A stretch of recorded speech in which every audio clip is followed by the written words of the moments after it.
This is a dua for my Nigerian Muslims. If you're watching this, I ask you please raise your hands with me right now. Don't scroll, don't delay. Nigeria needs this. Let's make this dua together from our hearts. Bismillah, Ya Allah.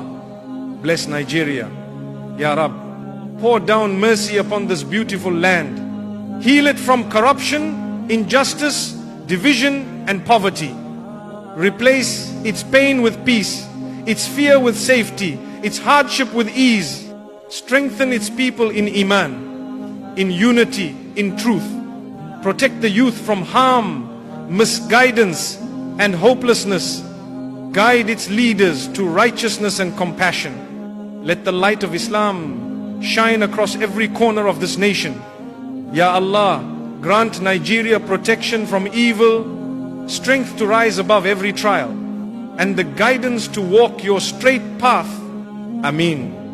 Now, my brothers and sisters, mention your country in the comments and I will make a dua for it in the next video, insha'Allah. And as the Prophet Muhammad, peace be upon him, said, whoever directs someone to good will have a reward like the one who does it. So as I've shared this dua with you, you must now share it with others. Don't be stingy with khair. Don't hold back good. The small act may become your ticket to Jannah, bi'idhnillah. Comment your country below and type, insha'Allah. Jazakum Allahu khairan.